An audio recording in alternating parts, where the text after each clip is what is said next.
तामिळनाडूमध्ये अभिनेते विजय मुख्यमंत्री झाले. राज्याचे 18वे मुख्यमंत्री असलेल्या विजय यांनी शपथ घेतल्याच्या दिवसापासून कामाचा धडाका लावलाय. विजय यांनी शपथ घेऊन नुकतेच 8 दिवस पूर्ण झाले.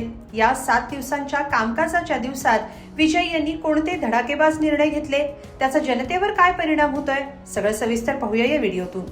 TVK 2024ला आलेल्या या पक्षानं तामिळनाडूमध्ये सत्ता स्थापन केली आणि विजय जोसेफ मुख्यमंत्री झाले. पण जाहीरनाम्यात दिलेल्या आश्वासनांची पूर्तता करण्यासाठी विजय यांनी एकही दिवसाचा विलंब केला नाही. यात विशेष कौतुक होत आहे ते विजय यांच्या कार्यशैलीचं.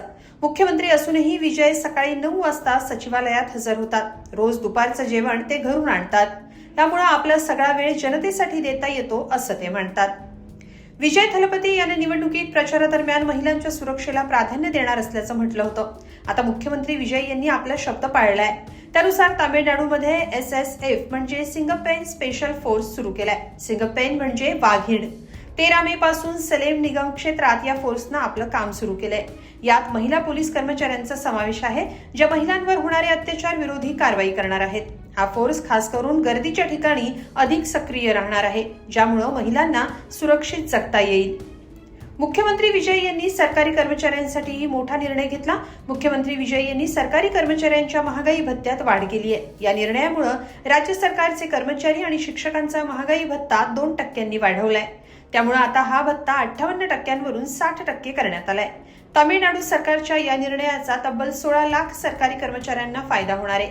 त्याचवेळी राज्य सरकारच्या तिजोरीवर 1230 कोटींचा अतिरिक्त बोजा वाढणार आहे. असं असलं तरी सध्या वाढणारी महागाई पाहता विजय सरकारनं सामान्यांना हा दिलासा दिल्याचं मानलं जात आहे.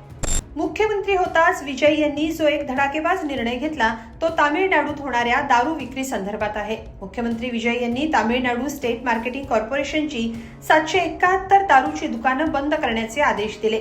याचं कारण ही दुकानं शाळा, मंदिर आणि बस स्टॉप जवळ होती. तसंच या ठिकाणांच्या 500 मीटर परिघात दारू दुकानं असतील तर ती बंद केली जातील असा निर्णय दिला.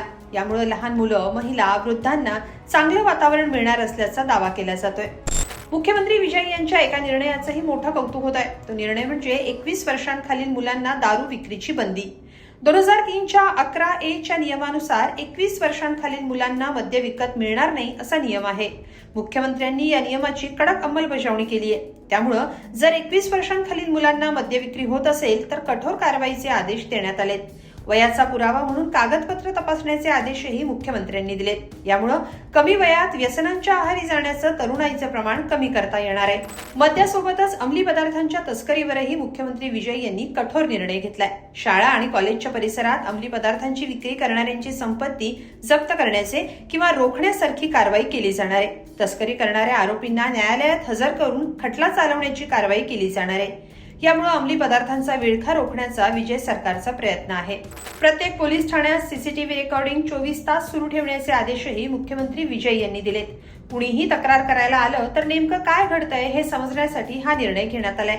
विशेष करून महिला जेव्हा पोलीस ठाण्यात तक्रार करायला येतात तेव्हा काय घडतं, पोलीस तक्रार घ्यायला टाळाटाळ करतात का, यावर CCTVच्या माध्यमातून नजर ठेवता येणार आहे.